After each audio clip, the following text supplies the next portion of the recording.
Saludos y bienvenidos a Hackeando la Mente con Waldemar Serrano. Gracias por sintonizarnos, gracias por darle share, darle like, seguir los comentarios, gracias por compartir sus opiniones. Este podcast se caracteriza por traer a personas en donde podamos tener conversaciones inteligentes, pero a su vez desde la parte humanística. En el día de hoy tengo a uno de los grandes políticos de Puerto Rico. Hay muchos detractores que podrían decir diferentes. Es uno, creo que es el que más joven llegó a la Cámara de Representantes. Creo que fue a los 25 años. Estuvo 5 términos. Lamentablemente, por diferentes circunstancias, estuvo preso por 6 años. Es padre, es abuelo, es analista político y le damos la bienvenida a Jorge de Castro Font. Muchas gracias, Waldemar, y saludos a tus seguidores en tu programa, y además somos primos también. Interesantemente, nuestras abuelas eran primas hermanas. Primas hermanas, imagínate. Por los González. Qué interesante. Jorge, todo el mundo te conoce porque fuiste el representante más joven que llegó a la Cámara de Representantes, pero no mucha gente sabe que tu abuelo fue ayudante especial de Luis Muñoz Marín. Bueno, mi abuelo Fon Saldaña, mis dos abuelos eran políticos y mis ancestros también, podemos hablar de eso rápido. Seguro. Pero mi abuelo Jorge Fon Saldaña fue fundador del Partido Popular Democrático con 7 familias más y don Luis Muñoz Marín en el 38. Después fue el secretario de la gobernación primero de Puerto Rico, el gobernador Piñeiro. Piñero, y después fue comisionado de seguros. Antes se le decía superintendente, fue el vicepresidente de la Cámara de Representantes, don Ernesto Ramos Antonini, y fue el secretario último de Hacienda de don Luis Muñoz Marín, y el secretario de Hacienda de don Roberto Sánchez Vilá. Después lo metieron en la política en el 68 a correr para alcalde de San Juan por el Partido Popular, cuando se dividió el partido y Sánchez Vilella dividió y fundó el Partido del Pueblo. Pues Muñoz le pidió que corriera para alcalde de San Juan y Negrón López para la gobernación. Y yo recuerdo que yo preguntaba, pero ¿por qué no salió? Pues Carlos Romero era un hombre muy sagaz. Era un político nuevo con un estilo distinto a los políticos de los 60 y de los 50, y nadie votaba por un secretario de Hacienda. Por eso ahora se repite la historia con Zaragoza, pero eso lo veremos en noviembre. Pero así me decía Ronnie Jarabo, que yo le preguntaba cuando fui ayudante de él en el 85 al expresidente de la Cámara, y me decía, nadie vota por un secretario de Hacienda, y ahora está ayudando al exsecretario Zaragoza. Qué curioso, ¿no? Se lo dije el otro día y nos echamos a reír. Me dijo, ¿tú te recuerdas de eso? ¿Lo vas a decir públicamente? Lo diré todo el tiempo que tú me diste ese consejo. Y mi otro abuelo, el papá de mi papá, fue el último alcalde republicano estadista de San Juan antes de doña Felisa Rincón de Gautier, del 36 al 40. Y pues antes de eso, pues muchas personas de mi familia sirvieron bajo el régimen español. El Valdoriotti de Castro era hijo de mi tío tatarabuelo, don Juan de Castro. Mi bisabuela fue la que cosió la bandera de Puerto Rico, Manuela Besosa de Castro, en el 1895 en Nueva York, cuando eran parte del Partido Revolucionario Cubano. Entonces invirtieron los colores. Todo eso es parte de la historia. ¿Sabes que tú tienes un linaje político de hace cientos de años? Sí, pero fue por eso la tragedia fue tan grande, el sufrimiento, cuando me pasó lo que me pasó, de haber sido, como muy bien dijiste al principio, todavía hoy el representante electo más joven por acumulación de la historia de Puerto Rico, de haber sido tan jovencito, de estar con el ex gobernador Hernández Colón, que era como mi papá, de empezar a trabajar en el 85 como ayudante especial y personal del expresidente Jarabo de la Cámara, y convertirme en representante a los 25, estar 4 años consecutivos con el Partido Popular, pasar al Partido Nuevo Progresista. Ahí brinca y estás 2 términos entonces en el Senado. No juramenté porque estaba preso. Okay. Y renuncié en la cárcel, pues salí electo hasta arrestado. Nadie ha salido electo arrestado. Que eso es curioso, que eso es un dato. O sea, tú saliste electo, pero obviamente como estabas arrestado no podía... Bueno, no, yo salí electo, pero estaba en la cárcel. No podía juramentar y decidí renunciar. Y yo sabía que ya se había acabado mi vida política. Tuve unos problemas fuertes. No tengo fondos públicos en mi caso, del pueblo de Puerto Rico ni de los Estados Unidos. Es un caso totalmente distinto. Pero lamentablemente lo que se decía y lo que tenían con mi ex ayudante de 19 años, que había juntado por instrucciones de los federales las conversaciones de él con los empresarios grandes en Puerto Rico, pues no podía competir y saqué las manos. Y pues logré estar Pero, mínimo tiempo. ¿cómo Jorge de Castro, que lleva, ¿verdad? Llevaba ya más de 20 años en la política, Sí. había llegado al Partido Nuevo Progresista, Ujú. en donde pocos habían hecho eso, ¿verdad? Hacer un brinco y ser exitoso, porque pueden hacer los brincos, ¿verdad? Pero ser exitoso. Bueno, lo hizo don Roberto Sánchez, don Roberto Rexach Benítez, se convirtió después en presidente del Senado por Estoy el claro, PNP. pero han sido pocos los que han podido Sí, hacer eso don y ser Justo exitosos. Méndez, Sergio Peñacló. Seguro, pero estamos hablando en los Sí, años, ¿verdad? en la historia más reciente muy difícil. Exactamente. Entonces, llegas ahí, llegas entonces en un momento determinado en donde hay una turbulencia política. Horrible. Porque de momento no sale Pedro Rosselló, Sí. estás entrando tú, está Tomás Rivera Chats, está Kenneth McClinton. O sea, toda una tormenta perfecta. ¿Qué fue? Cuéntanos qué fue lo que sucedió que tú llegas a ser el portavoz. Bueno, pues yo dominaba, era el segundo veterano en tiempo, seniority en la legislatura, después de Antonio Fajal Zamora, que Ok. había sido el pasado presidente del Senado. Ya llevaba muchos tiempos, estos eran nuevos. Ya, Seguro. cuando llegaron ellos, yo llevaba 12 años antes ya en la legislatura. Y pues quizás mi oratoria, mi disposición, mi fortaleza, El conocimiento. mi juventud, mi conocimiento legislativo, pues eso me valió el respeto y el respaldo de los miembros del Partido Nuevo Progresista. Y en 2 años de estar por la isla, yo cuando firmo la adhesión al Partido Nuevo Progresista tenía al lado a don Luis Ferré Seguro. y a don Carlos Romero Barceló y Pedro José por teléfono. O sea que estaba bien vaqueado. Pero me hicieron portavoz enseguida y empecé a trabajar y al mes y pico se le mete en la cabeza a Pedro Rosselló que había perdido las elecciones con Anefedo Vilá, que tenía que ser el presidente y le cogen el escaño a aquel muchacho Al de Arecibo. de Arecibo y después salió que le pagaban. Pero en ese proceso ustedes estaban trabajando tranquilamente. Muy bien, hasta que él decide y lo cambian por eso y de momento pues empieza la guerra. Entonces se van unos cuantos del cálculo, nos quedamos 6 y McClinton pues molesto pues hace un contubernio con la venia de don Luis Fortuño, el que era el comisionado residente, Ujú. para parar a Pedro Rosselló, porque esa era la idea. Porque si hubiera sido presidente del Senado Pedro Rosselló en ese momento, hubiera aspirado nuevamente a la gobernación Ok. y Luis Fortuño no hubiera sido el candidato a gobernador en el 2008. O sea, es Y que aquí- hay un contubernio entre McClinton y el Partido Fortuño. Popular, Ya. José Luis, sí, Luis Fortuño Seguro. tenía el respaldo de Luis para todas las deliberaciones, todas las reuniones que se hacían en casa de José Luis Dalmau y en otros lugares, como en la Delegación Popular. Ujú. Y nosotros, los que éramos 6 estadistas del PNP, que no queríamos que Pedro José le quitara la presidencia a McClinton, estaba respaldado por Luis Fortuño. ¿Y quién era el hombre fuerte? Yo. Y yo recuerdo que McClinton no se atrevía a entrar al hemiciclo del Senado sin mí, por la guerra, la fuerza, los Seguro. gritos, los hostigaban los partidarios de Rosselló, compañeros de nuestra delegación. Cuando se rompe la delegación y Pedro los manda a hacernos daño, pues nos investigaron a todos y nos trataron de liquidar, pero el que las pagó todas fui yo. Yo me descuidé en unas áreas y las pagué. Pero qué curioso, ¿cómo es que los mandan a investigar? O sea, Bueno. empieza entonces una persecución. Oh, entre sí, ustedes completamente. A 6. Kenneth lo seguían y le mandaban perros detrás, como se dice. Y lo seguían a la esposa y buscando qué podían hacer para destruirte políticamente, ¿verdad? Ok. Y ya al final del cuatrenio, pues los federales le radican un caso Trilly al gobernador Acevedo Vilá, que siempre lo he dicho, pero él tenía todo el dinero del mundo. Él sabía que iba a perder las encuestas, lo decían contra La Fortuño, encuesta. Ujú. pero si renunciaba de gobernador cuando lo acusan y le radican cargos, pues no hubiera podido levantar 3 millones de pesos. O sea que muy hábilmente él, para su Se libertad, queda. se queda, a pesar de que el partido iba a perder. Y esa es la realidad, aunque lo niegue si lo tengo de frente, se lo digo de frente. Ujú. Y en el caso de nosotros, pues yo me imagino que hay que buscar un balance, que es PNP fuerte, Jorge de Castro. Y ahí me entregan y yo siempre supe que todo el mundo sabía. Cuando ya estaba preso, todo el mundo sabía que me estaban investigando. McClinton, Luis Fortuño. Todo el mundo lo sabe. Todo el mundo sabe menos yo. ¿Y qué yo decía? Yo no he hecho nada malo. Ah, que yo uso dinero de mi comité de amigos para lo que me da la gana. Sí, es verdad, claro.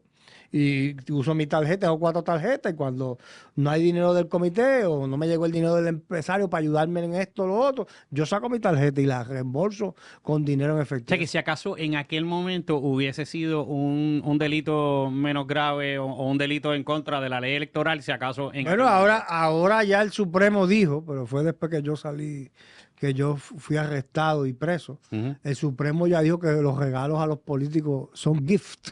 Bueno, mira el Thomas, que le pagaron hasta una universidad a una de sus nietas. Bueno, pues eso a mí no hubiera ido preso. Okay. Pero en aquel momento dado, pues el artículo 18 del Código 18 de los Estados Unidos, pues me metía preso. Y mi ayudante, que estuvo 10 años conmigo, grababa a don Arturo Díaz. Voy a hablar de lo que se han muerto. Seguro. Don Arturo Díaz, y don Arturo decía, mira, aquí está la ayuda para Jorge, llévale esto. Y él le decía, grabándolo, yo escuché las grabaciones, Ujú. le decía, mira, pero algo que puede hacer el portavoz por usted, don Arturo. Don Arturo no se esperaba eso. Seguro. Entonces, cuando llegaba, pues si puede llamar al secretario de las porque no me han pagado la cuenta de Bitumul de Mayagüez, de Better Roads, Ajá. o la construcción en tal sitio. Entonces, llega a la oficina, te da el dinero, lo sacan en efectivo allí, que yo decía, ¿para qué tú sacas eso aquí? O sea, que me lo deje otra cosa porque a todos los políticos le llevan el dinero a la legislatura. Pero estaba él grabando con video y entonces, pues, enseguida que yo hago, consígame al secretario para ayudarlo, ¿verdad? Seguro. Pero nunca le pedí a Arturo Díaz Dinero para que a hiciera cambio esa- de nada, ni a don Antonio Luis Ferrer del Nuevo Día, que decían que me pidió, nunca me daba dinero, claro, pero si yo me crié con ellos. Mi abuelo era amigo de todos, yo me crié con todos, yo estudié en el Petro Socorro, mis amistades eran los dueños de B. Suárez, de B. Fernández y hermanos, de Ballester eran mis vecinos, Ujú. los que no daban tanto dinero, pero eran mis vecinos. Méndez y compañía, Seguro. las compañías más grandes de Puerto Rico. ¿Te conocían? Me crié con sus hijos, con sus nietos. Y era tan fácil pedir dinero, pues mis campañas eran las más costosas Ujú. y las mejores, los mejores publicistas. Y yo, cuando sobraba algo, pues me voy, yo cogía mis vacaciones y me la pagaba el comité. Y me iba a Nueva York, o me iba para París, o me iba para Madrid. ¿Por qué no? Si yo Seguro. tenía el dinero. Ujú. Pero la envidia, los celos, que yo iba en helicóptero. Pues si yo era piloto de helicóptero, pues, para no pagar el piloto, lo piloteo yo. Seguro. Y por eso aprendí. Pero las críticas enseguida, me descuidé en unas áreas, no debí de asociarme con unos empresarios que también hablan demasiado. Y pues las pagué. A ti no te fueron a buscar, a ti no te fueron a tocar la puerta, tú te entregaste. No, me fueron, yo traté de entregarme y no me Por eso, aceptaron, es- porque ellos querían Que el es show interesante mediático. porque alguien dice que ellos te fueron a tocar la puerta, pero tú quisiste entregarte. No. Yo cuando me enteré al final que ya la cosa estaba caliente Ajá. y me certifica un amigo de muchos años Que sí. que me estaban grabando y que me querían destruir Ujú. y que tenían a unas personas internas y todo. Y era como un balance, tenemos al gobernador popular, vamos a buscar Maracachimba del PNP en aquel momento, que era yo, Seguro. y para hacer un balance la fiscalía en la Chaldón, todo es a nivel de publicidad y prensa Ujú. y proyección. Y pues me entregan a mí. Y yo había cometido unos errores, pero no, yo nunca le dije a nadie, me tienes que dar tanto para esa legislación o me tienes que dar tanto para nombrarte juez. Nunca. Y firmé 438 jueces y fiscales en 4 años. Nunca. Una juez de Cabo Rojo tuvo que renunciar por un desliz, una estupidez de un ayudante mío que era el ex secretario del Partido No Progresista, Rafael, Rafa. Y él fue, que un día hicieron una actividad en Barcelona y ¿qué hace aquí que es el cuñado, el esposo de la juez? Ujú. Ah, no, porque el que hace la actividad por los 10,000 pesos es el hermano. Y yo, pero chico, pero es que van a decir que es esto por esto. Seguro. No, Van a no atar te una cosa con la otra. Rodríguez Aguayo, no, eso no va a pasar nada, no te preocupes por eso. Y después él era testigo en contra mía. O sea, y me grabó y todo. O sea, ¿qué es esto, tú sabes? Ahorita, cuando estábamos hablando antes de comenzar, me dijiste que eso fue una etapa muy dura porque también sucedieron otras cosas. Bueno, mi En hermano tu- se mató. Eso iba a decir, o sea, está sucediendo esto y a la misma vez en tu área personal, tu hermano se suicida Ujú. y Bueno, también tienes unas situaciones con tu esposa en aquel momento. sí, bueno, antes de eso, en el medio de la investigación, mami se estaba muriendo de cáncer. Ujú. Y este individuo, que era mi ayudante, Carlos Díaz de Hosto, iba a casa, hablaba con papi, la grababa en video y se lo mandaba a los federales. para que vieran el estado de salud de mi mamá, cuando estaban esperando que se muriera, para entonces Wow. meterse en casa, que ahí se metieron el search warrant, a buscar dinero. ¿Para qué? Yo no tenía dinero en casa. Se llevaron los relojes. Yo tenía una colección de relojes como 10, pago por mí. Me los ¿Te los llevaron. devolvieron? Todos me los devolvieron. Los bolígrafos de plata, de oro, se llevaron todo porque decía la orden que se llevaran las prendas. Yo creo que el FBI estaba abriendo la caja fuerte que era de armas. Yo era experto en armas. Yo estuve en la Reserva del Ejército y la Guardia Nacional y era experto. Y era de la oficial First Sergeant. Yo quería quedarme en el ejército, pero Hernández Colón me convenció y mi papá en el 83. Y ahí yo guardaba las prendas y las cosas más caras. Y me dijo el FBI, where's the money? What money? Y metí la mano en el bolsillo y aquí tengo 300 pesos, que es lo que tengo encima. Y así fue. Eso es lo que hay. Eso es lo que hay. Se lo llevaron. Y se llevaron los relojes. Y después me lo tuvieron que devolver todo. Cuando probé que lo pagué todo. Seguro. Yo no pagaba ni las motoras, que eso es un cuento interesante. Porque José Fosa, el jefe de la franquicia de la Harley Davidson, yo era ¿Seguro? artista. Ya no cojo motora, tengo 60 años y no quiero tener problemas. Y José Fosa enmarcó una vez un cheque personal mío en su oficina. Y yo, ¿por qué tú tienes eso ahí?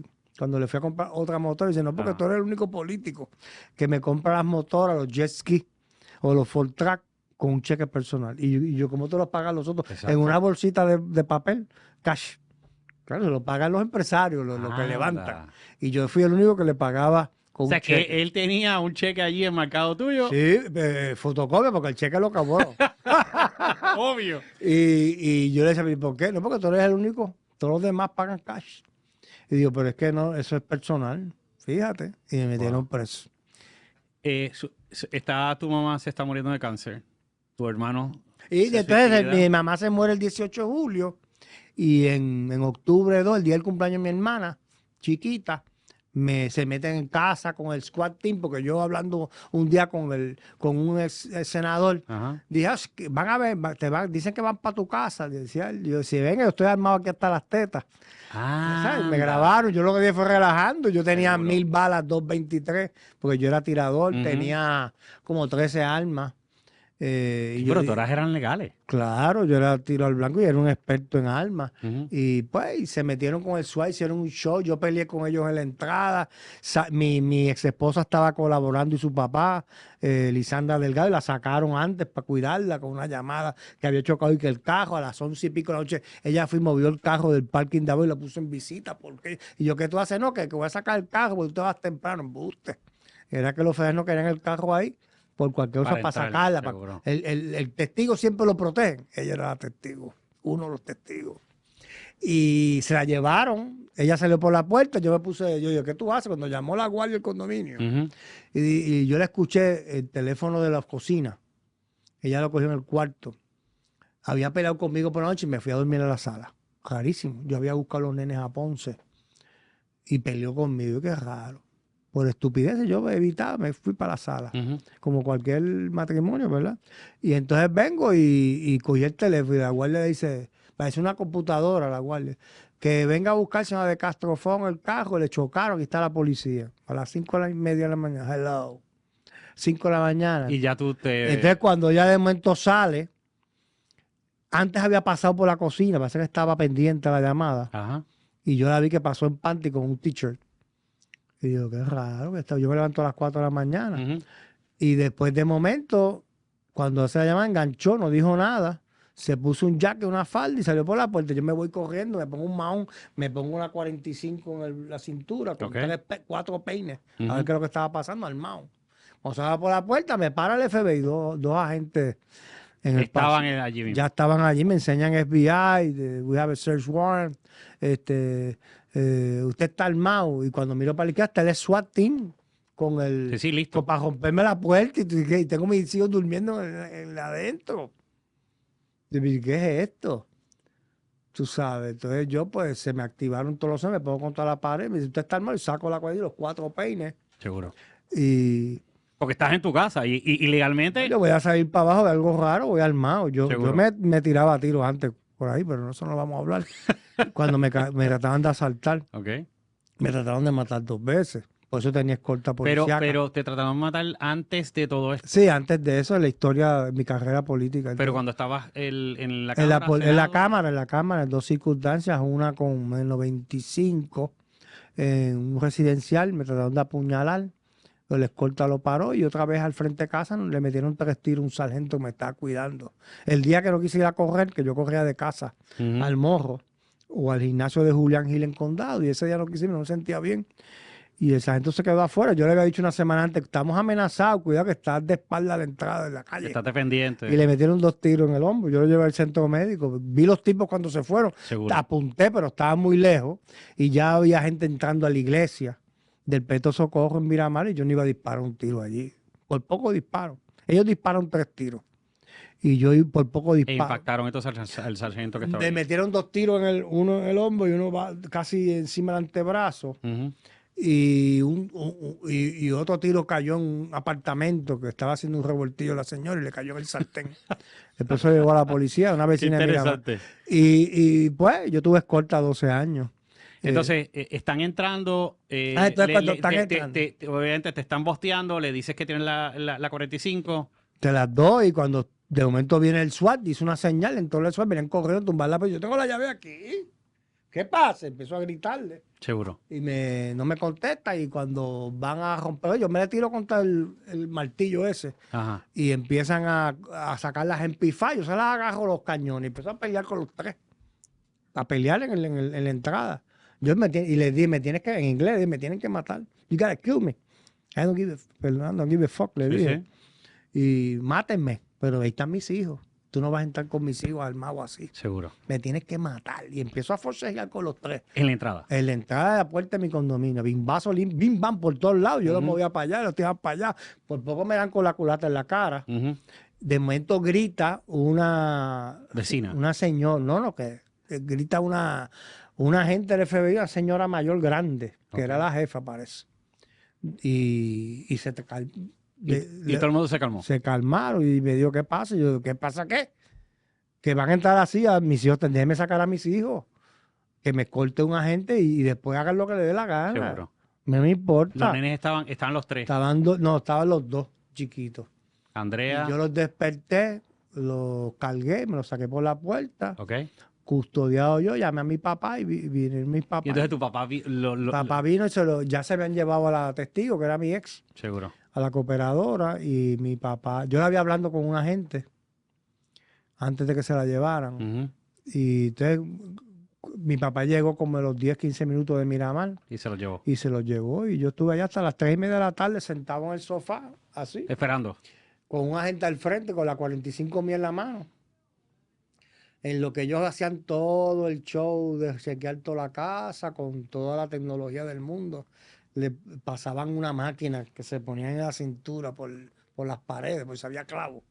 Para ver si Clavo había dinero Escondido, en alguna pared. el piso, pasaban una máquina por el piso, por las paredes, chequearon todos los closets. Sucede eso y te llevan entonces al detention center. ¿o? No me arrestaron, se fueron, firmé un papel de lo que se llevaron y ya, Ajá. no, estaba arrestado. ¿Cómo te sentiste en ese momento? Puede ser que sentí que se había acabado el mundo. Después llegó el ex senador Carlos Díaz Sánchez, que ahora es popular y corre para el Senado por la Convención del Partido Popular, y Edwin Mundo, que es el director de campaña del gobernador Pierluisi, Seguro. con unos mensajes de Fortuño y el partido, y llamó mi primo Cifuentes, que ya sabía que me estaban investigando y se quedó callado también, y me grabó mi primito Álvaro Cifuentes de Crasto un día. ¿Hablas con él?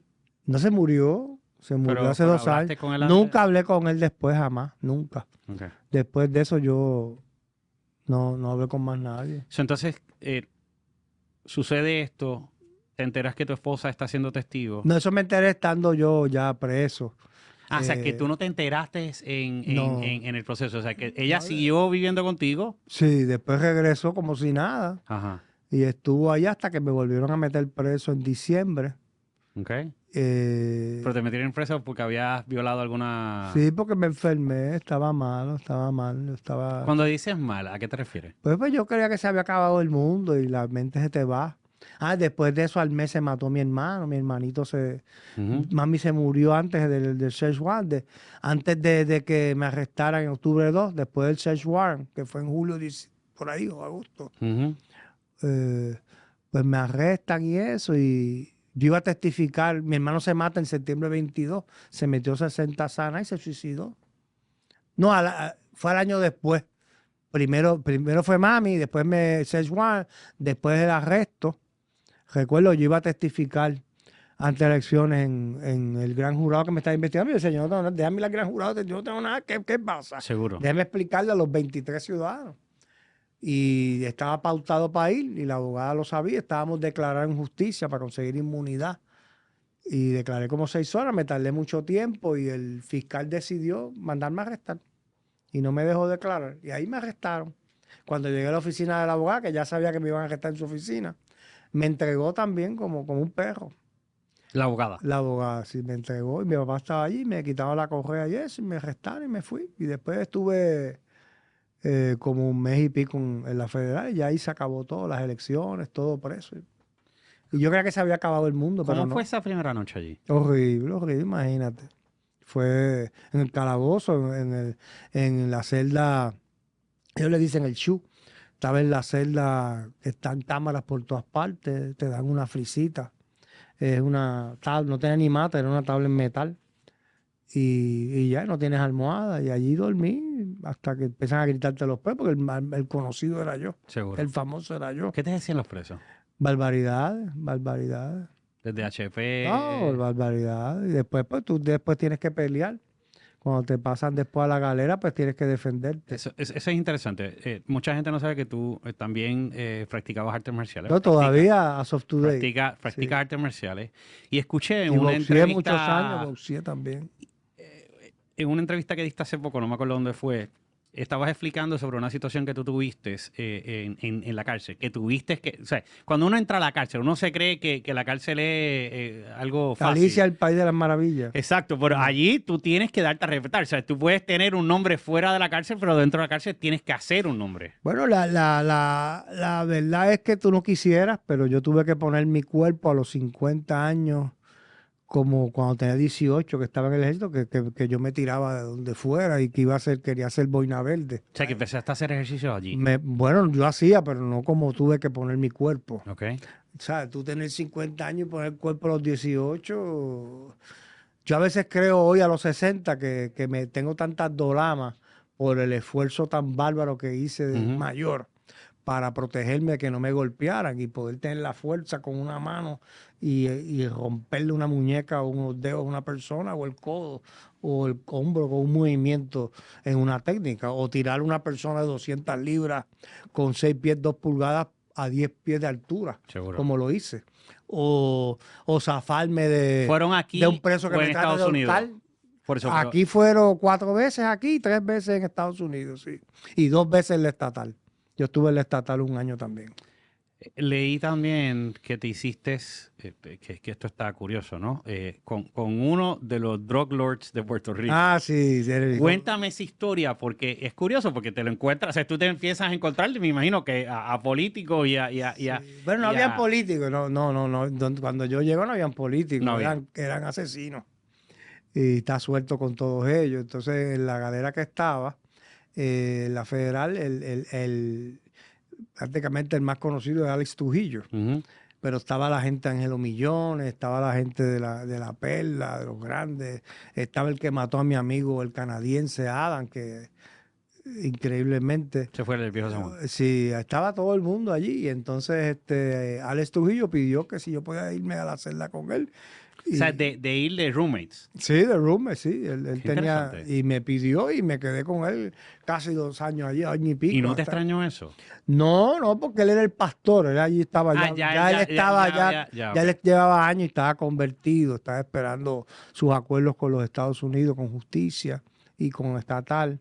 Y ya estaba yo, entonces comienzo a ser el maestro de inglés, a darles clases a los presos. Yo los Ujú. gritaba todas las mañanas a las 5 y pico de salir y decía los nombres de los estudiantes, que eran Ok. unos angelitos de Dios. Me imagino. Y yo les daba clases de inglés, de pronunciación, de todo. y Alex venía y después iba a los cultos que él hacía. Me hacía orar con él arrodillado todas las noches en la celda. Cuclilla allí. Sí, sí. ¿Qué te enseñó? O sea, tú tienes 60 años ahora. Pasaste por esta experiencia. Me imagino que quiero entrar ahorita, ¿verdad? Intentos de suicidio, porque todo esto Y dos veces. afecta. Sí. ¿Qué te enseñó la cárcel? La cárcel me enseñó a apreciar la vida, a amar a tu familia, a tus hijos, que le quité esos 6 años casi de mi vida.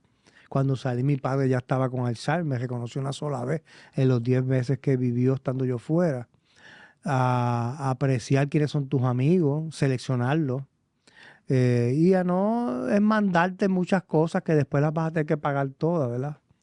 Y me enseñó a ser un guerrero, a levantarte otra vez, no estar... Yo sigo caminando por ahí. Después que tú no me trates de hacer daño, yo te voy a hacer daño. Yo me sé defender. Desde chiquito mi papá me enseñó que mi papá era Special Forces en la época de Corea, en el ejército. Y me enseñó de chiquito porque a mí me hacían mucho bullying, porque yo soy chiquito. Pero entonces me metió a hacer judo, fútbol americano, boxeaba, en talleres. El único blanco era yo. Y después en el ejército boxeé también. Y me enseñó y aprendí a usar las manos, hand to hand combat, me enseñó mi papá en casa, en la cocina. Si lo hacía mal me daba un cocotazo, en aquella época los papás daban. y cocotazo duro. Durísimo, y me daba con la correa, era más abusado. Yo le decía, te hubieran metido, después yo le decía, te hubieran metido preso. Una vez quiso darle un cocotazo, el hijo mío, le dijo, como lo toques, te meto mano. Le dijiste. Le dije y lo agarré, le dije, no lo toques a mí, yo no lo doy a mis hijos. Estás hablando de tus hijos. Y entonces una vez yo llegué al ejército, porque era tan fuerte, y yo llegaba del viejo San Juan de un tren de bootcamp en Fort Jackson, y llegaba por las noches a las 2, 3 de la mañana, metí un palo. Yo me creía que era Superman, y yo lo que quería era ser un soldado profesional y quedarme en el 82 paracaidista. Y llegué un día y me estaba esperando con una botella de Black Label en la sala para pelear conmigo. Anda. Mi padre. Y peleamos un rato, cerró las puertas. Y A bimbazo rompimos la sala, la barra, los platos. ¿Y tu mamá? En la puerta gritando para que abriera la puerta. La encerró. Encerró el pasillo. Y después que nos dimos 4 cantazos, se levantó el primero, porque era tan fuerte. Y me dio un beso en la frente, me dio un abrazo, y me dijo, te voy a invitar a un trago. Y yo me estaba todavía en vaso, tú estás más loco. A ver, estamos locos los dos, me dijo. Y me dio un whisky en la roca, straight up, nos dimos un whisky que le decía como Clint Eastwood, straight up. Sí. Y nos tomamos, y me dio un beso, y me dijo, yo solamente quería saber si tú eras tan bravo que te atrevías a pelear conmigo. Wow. Y desde ese día hasta que se murió, fue mi mejor amigo. Jole, sé que tus hijos son tu tesoro, Sí. al igual que tus nietos. ¿Cuán difícil fue estar en la cárcel y ver a tus hijos? Obviamente, Andrea se convirtió en tu portavoz. Entiéndase, su portavoz, porque era la que, ¿verdad?, activamente estuvo en los medios de comunicación, dando updates o lo que estaba sucediendo. Ella era la que estaba ahí. ¿Cómo tú te sentías estando dentro y viendo, ¿verdad?, a tus hijos, ellos te visitaban, no te visitaban? Bueno, las visitas yo las odiaba. En MDC al principio era terrible porque tú después te vas por una celda y tienes que esnuarte 2 veces para llegar arriba. Y es horrible. Denigrante. Y yo los veía llorando. Y después, pues, cuando me llamaban, yo estando afuera, quería ir a Andrea a verme con papi. Yo dije que no. No los vi más de 3 años, mis hijos, hasta que regresé al estatal. Y ahí empezaron entonces a verlo. Pero me llamaban, yo los llamaba, le daba 5 minutos a cada uno y trataba de hablar con ellos. Los 300 minutos que te dan al mes, pues los turnaba. Era terrible llamarlo porque te preguntaba, ¿y qué hiciste hoy? ¿Qué comiste hoy? Se come lo mismo todos los días. Seguro. Y se hace lo mismo todos los días. Y yo no les contaba que trataron de darme una pela un día, que me trataron de apuñalar otro día, que le quité el puñal a un mexicano, que me trató de hurtar un tipo de Montactillo. Bueno, y dije residencial, pues ya él no está ahí. O que me trató de golpear uno de Manuela Pérez, o en la perla se metió uno encima en el teléfono y le tuve que romper la nariz, o la muñeca, ¿qué pasó? Y después cada vez que peleaban me mandaban para el calabozo.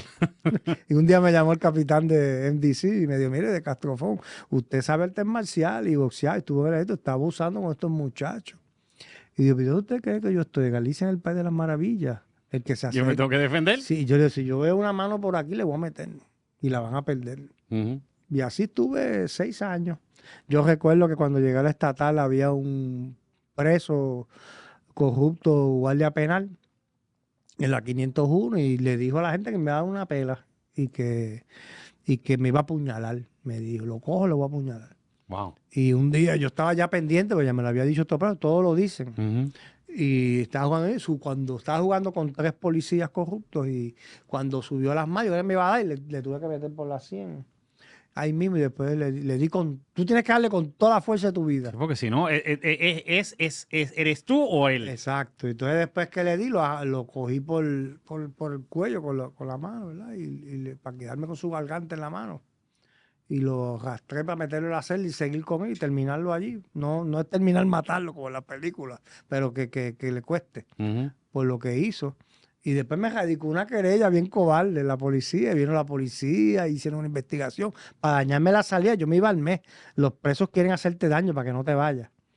Quitarte ¿De la verdad? buena conducta, Wow. sí. Él se iba en 2 semanas y yo en un mes. Como una envidia, como que Envidia. tú vas a salir, yo no puedo salir, pues déjame Te quitan dañarte. la buena conducta y te dañan la salida. Algunos presos hacen eso. Pero yo ya no aguanté más. Cuando creí que me iba a dar, le tuve que meter. Le metí por aquí, por así, que se le puso aquello así de grande. Ujú. Y cuando hicieron la investigación, los 3 policías no vieron nada.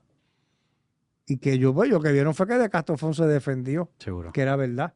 Y después él salió a las 2 semanas y a las 3 se mató. Porque vio a su mujer con otro hombre cuando llegó a la casa y se ahorcó. Wow. Horrible, horrible, una pena terrible. Estaba hablando de tus hijos. Sales de la cárcel, ya está.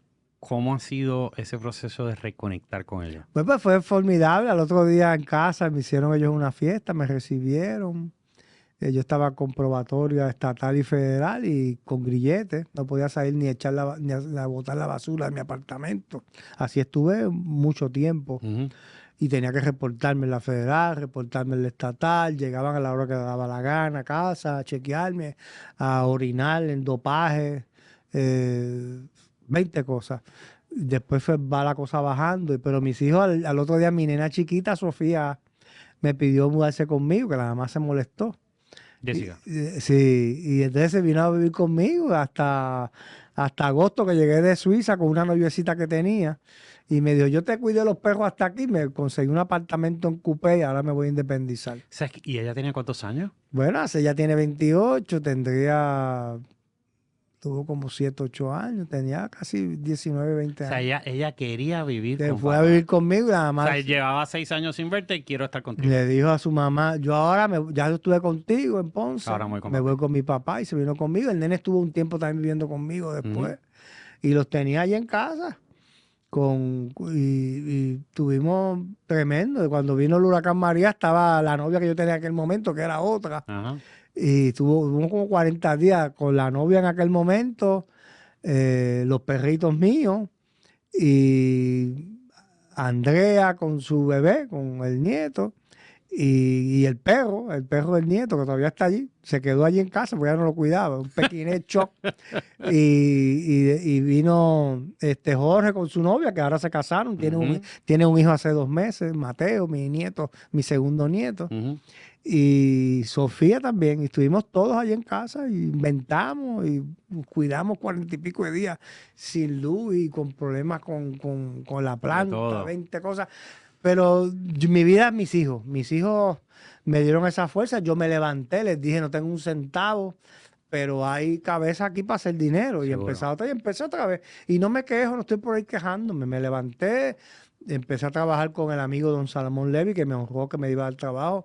Me dio trabajo en una de sus compañías, en Autocash. Y ahí aprendí a hacer tele, a atender la gente, a abrirles los casos. Antes de eso, un amigo tenía restaurante en el Hilton, Lemongrass. Ajá. Y yo fui el host 2 semanas y atendía a la gente y me ponía los menús aquí debajo. ¿Cómo la gente te reaccionaba cuando te veía? Pues imagínate. No, tú no, pues yo estoy claro que tú le echas pecho a las cosas, pero ¿cómo la gente reaccionaba? Como que, diadre, me está atendiendo Holly de Castrofón. Así mismo. Después ¿Cómo reaccionaba la gente? Yo hablo inglés, hablo español y un poquito de francés. Y tenía mis chaquetones del Senado nuevos. Andrea me cuidó toda mi ropa. Y pues, host. Y yo Pero la ayudaba. gente decía, tú no eres Oleg. Sí, así llegó un amigo mío empresario con un grupo grande, se me quedó mirando. Cuando se fue me dijo, la que tú eres un bravo, Jorge, me quitó el sombrero. Y yo, cualquier trabajo honorable, yo estoy empezando otra vez, acabo de llegar de la cárcel. Y esto es lo que hay. Seguro. Y el amigo me daba 500 pesos a la semana, que eran buenos. Y yo llegaba allí y no tenía que mapeaba, ayudaba a los de la cocina, llegaba eso es más lo que tienes que temprano, había que preparar los cubiertos. Yo soy experto en etiqueta. Mis hijas me relajan. De verdad. Yo monto la mesa y sé los platos, dónde va el cubierto, dónde va la cuchara, el tenedor, el cuchillo. ¿Eso fue tu mamá, tu abuela? Sí, mi mamá y mi abuela, tu Yo estoy prima. claro, sí, eso es herencia. Mi Era mamá igual. Los Guillermetti y los González son primos. Muchacho. Y yo montaba la mesa y los manteles, todo. Y con flores, eso aprendí de mi papá y mi mamá y todo. Y entonces pues yo hacía todo eso. Y cuando llegaban yo ayudaba a montar las mesas y después cuando yo me ponía Ya está. y los sentaba y par de locals. ¿Y usted es de Castrofón? Sí, como Sí. no. Aquí Saludos. yo soy el host de Lemongrass. Pregunta, estando en la cárcel nace tu primer nieto. Estando en la cárcel, sí. ¿Cómo fue ese encuentro cuando saliste? Pues a tremendo. conocerlo? Ella me lo llevó a la estatal y lo conocí. Y fue terrible, pero uno tiene que aceptar lo que ha pasado. Yo leía mucho la Biblia, ¿verdad? Y siempre fui un cristiano, un católico. No soy un devoto. Pero en la Biblia dice, Juan, que tú tienes que perdonar a los que te han hecho daño. Si no perdonas, no te va a perdonar el Señor. Y tú no puedes vivir con odios. Y tú tienes que echar para adelante. Lo que pasó, pasó. Y tienes que seguir porque si no te vas a morir. Yo no le tengo miedo, no le tengo miedo a nadie, ¿verdad? No me creo que soy Jackie Chan, ni Bruce Lee, ni el macho Macaulay. De eso. Seguro. Pero yo estoy tranquilo. Después que no me quieren hacer daño, no se me salen las defensas, se me activan los sensores. Yo voy tranquilo, a pasar la vida tranquilo y me tengo que levantar. Nadie me va a ayudar si yo no le toco la puerta. Y la tengo que tocar, la toco 4, 5, 6 veces. Hasta que si no me atiende, pues te dejo libre y te excuso. Así Seguro. digo, te excuso. Anoche excusé a una amiga abogada que me falló. Una amiga, estás excusada, no me Ya digas está. más, se acabó. Y tengo un amigo que me falla, se acabó y sigo caminando. Y los amigos te sobran con la mano, ¿verdad? Y algunos empresarios cuando salí me ayudaron, otros nunca me contestaron la llamada, no me quisieron ayudar, me ayudaban y me daban dinero porque yo era el hombre más poderoso de Puerto Rico, después el gobernador de este país. Modesta parte, ¿verdad? No para jactarme ni... ¿Era una realidad? Y sé quiénes son los que no me han querido ayudar y están, pues los veo, me los encuentro en los Y los restaurantes saluda. y les doy la mano tranquilamente. Y los que son gay les doy un beso porque mi hermano era gay, mi prima es artista, yo tengo muchos y los adoro, los amo. Tengo un cliente que era gay, me quitó el contrato hace meses, me lo encontré los otros días que me entrevistó Chalimar en su programa y le di 2 besos cuando me llegó y cuando se fue. No pasó, no le dije, tú eres un HP, me quitaste. No, hombre, no. Sigue para adelante. El día que sea tu último suspiro, ¿cómo quisieras que te recordaran? Pues que cometí unos errores, pero que me levanté. Y que soy un guerrero, que como me decía Pedro Rosselló, by the way, y que la vida tiene que continuar y tú no puedes, yo no odio a nadie, ni le tengo envidia a nadie.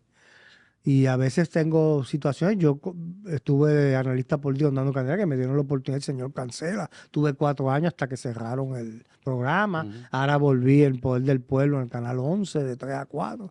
Todos los viernes, pero estoy. Y monté gracias a una empresaria que me recomendó que abriera un consulting group y lo hice. Tengo 5 o 6, he tenido 10 empresarios y los asesoro, les digo como todo el mundo me contesta las llamadas. Yo sé dónde hay que llamar, público o privado. Seguro. Sé a quién llamar, sé cómo hablar, tengo mi presencia, ¿verdad? Porque no soy tan feo ni tan viejito. Y por eso las noviecitas que he tenido pues son más jóvenes que mis hijas, algunas. Ay, Dios Bueno, mío. me regañan que tú no te imaginas. La última tenía 36 años y Andrea me decía, una hermana mayor, papi, en serio. Y yo digo, pero eso es lo ¿qué quieres que ande con una vieja? Y me río. Pero nada, me dicen, búscate una cuarentona, papi, por favor. Y así estoy tranquilo, no me paso llorando en una esquina. De hecho, en la cárcel no lloré, ni me estuve quejando. ¿Lloraste en algún momento? En ningún momento lloré. No, ¿No has llorado? no lloré. No lloré. No pude ir al entierro de mi padre porque mi hermana mayor, que se portó malísimo conmigo, lo enterró cuando le dio la gana y yo estaba con un grillete y yo no me mandaba, no tenía permiso para ir al Seguro río no San podía ir Juan, allí. ni a la iglesia del Perpetuo Socorro cuando lo llevaron. Y, pues, y ella me ha atacado por los Facebook, me atacó muchas veces, barbaridades, yo nunca le contesto. La indiferencia es el arte más bonito. Y yo no contesto. Y no hablo mal de ella. Mi hermana se portaron mal. Todavía no hablo con ella hace 8 años, pero no hablo mal de ellas ni nada. Ni les deseo lo mejor. Seguro. Las personas que me hicieron daño políticamente, que los escuchaba en la cárcel hablando barbaridades. Algunos se han muerto, otros están. Me los he encontrado y los he entrevistado. Y no digo nada, no hablo mal de nadie. Y yo no deseo nada malo a nadie. Lo que pido es que Dios me dé la fortaleza para con mi experiencia, como yo hablo en todas las entrevistas como esta, Waldemar, le hablo esto a las generaciones, a los que están, para que no pase otra vez, para que no se descuiden, para que no caigan en un almuerzo, en que te prestaron un jet, en que te prestaron una lancha con capitán, en que te invitaron en primera clase a ir a París, a Madrid, caíste en eso y de momento después, el mismo que te pagó eso va a decir que te compró. Y después tú vas a estar en la ¿Y cárcel. quién es el que la paga? El político. Ahora en el último caso del Cano Delgado de Castaño, que se llevó 7 alcaldes y Oscar Santamaría, el empresario colombiano de recogido de basura, ¿quién se lo fue? Pues se llevaron al empresario, que de Tutango, una carretera, como decía mi abuelo, 2 carriles. Tú vas para allá y vienes para acá. Y ahora que pague el empresario. ¿Quién te está tentando? ¿Quién te está ayudando? ¿Y por qué te ayuda? A mí no me ayudaban porque yo era el hijo de Adolfo y Maru. Y mami decía que yo era lindo, que tenía el pelo chino y que era muy bonito. Parecido. Y papi decía, pero te quedaste chiquito. Y yo, tú no eras chiquito. Papi me decía 5'11". Ujú. Pues el abuelo estudió en la Sorbonne y tenía cosas innovadoras y le metió el mona y creció a 5'11". Si no se hubiera quedado 5'5", 5'6", Ya. 5'7". Y yo, ¿por qué no me metiste el mona? Yo lo relajaba. Y me dice, imagínate con esa fuerza que tú tienes de un hombre de 6 pies, si hubieras medio 6 pies. Te mataban, me decía papá. Señor. Ole, Tremendo, gracias por tremendo. estar aquí con nosotros. Gracias por Gracias a ti compartir. por darme la Y oportunidad de seguir hablando para que sepa la gente que hay vida después de la cárcel y de una vergüenza y una tragedia como esta que me pasó a mí, por el nombre de mi familia, pues uno se levanta. tú sabes qué, por eso fue que cuando decidí invitarte, decidí, porque es nuestra aspiración en este espacio es la parte humana. Sí. Todo el mundo conoce lo que sale en los medios de comunicación, pero algunas veces nos olvidamos que esa persona que está ahí tiene un lado humano, que sufre, que sufriste, que te levantaste, que tomaste decisiones diferentes y que hoy eres un gran ser humano, quieran o no. ¿Cómo es? No todos van a estar de acuerdo. Y qué bueno, porque si algo yo aprendí en esta vida es que las expectativas son de la gente, no tuyas. Es como tú te veas, es como tú vas a proyectarte. Han pasado 8 años ya. Yo veo gente comentar, pero ¿cómo tienen ese analista que estuvo en la cárcel? Pero los otros dicen, no, pero es el que sabe, dice la verdad. El que sabe verdad. Y está diciendo la verdad. Me hubiera gustado quedarme. Todavía estaría por allí. Pero la vida es así. Hay que seguir hacia adelante. Te dejo con esta pregunta y terminamos. ¿Te hubieras lanzado para gobernador? Oh, completamente. Estaba casi listo ya. Y hubiera hecho mejor que los últimos bobos que han estado. Y digo bobos porque algunos, ¿verdad? Con mucho respeto, perdón por la palabra, ¿verdad? Pero algunos yo digo, Dios mío, pero ¿y por gobernador para qué? Para tener carro, chofer, escolta, dormir en un castillo de 1535. ¿Qué hicieron? O sea, yo no se me olvidaba nada. A los Hernández Colón, Carlos Romero, Pedro Rosselló, era una persona, un gobernador que, mira, después de Pedro Rosselló, de Carlos Romero Barceló, en los últimos tiempos, y Hernández Colón, aquí que han hecho los gobernadores cada 4 años, no puede ser. Hay que trabajar y saber qué está pasando en cada agencia, qué esto, lo otro. Esa era la mente que tenía Pedro Rosselló González, Carlos Romero Barceló, Rafael Hernández Colón, y sin hablar de Luis Ferré y de Sánchez Vilella y Luis Muñoz Marín, por ahí sigue. Pero me hubiera gustado porque hubiera ayudado muchas. Todavía hoy hay muchas leyes que son mías, que están ahí al beneficio de Puerto Rico y no la han podido cambiar. todavía están y yo soy el autor de ellas. Te puedo decir la ley de maltrato animal 154, el quitarle un arma de fuego a un ofensor que tenga una orden de protección, le quitan todas las armas, esa ley es mía. La ley de navegación de Puerto Rico, la ley de árboles, la ley del cigarrillo, la ley 40, soy parte de esa ley, muchas leyes que todavía están y me gustaba ser parte de todas esas cosas, mucho, mucho. Y me hubiera gustado quedarme y me hubiera gustado algún día lanzarme para que el pueblo me escogiera y tener ese debate de qué es lo que yo entendía que era lo correcto en ese momento. Pero creo que desde Sila Calderón, Acevedo Vilá, García Padilla, Luis Fortuño, que en el caso de Luis quería de chiquito ser millonario y gobernador, lo logró. Pero ¿qué dejó en Puerto Rico? García Padilla, Ricardo Rosselló, imagínate, renunciar por un chat. Coño, está fuerte. Pedro Pierluisi, yo lo conozco, estudió con su hermana Cari, está haciendo lo mejor que puede, es inteligente, tiene una primaria interna que para mí fue innecesario porque Jennifer ha sido tremenda comisionada. No creo que le gane la primaria al gobernador, pero el mejor momento del PNP y le meten una primaria. Cosas de la historia, ¿verdad? Quizás saldrá más fortalecido después de junio 2, pero mis disculpas a los gobernadores por haber dicho bobo a algunos de ellos. Jorge, muchas gracias. Gracias a ustedes por sintonizarnos. Dale subscribe en nuestro canal de YouTube y en las redes sociales. Síganos. Muchas gracias.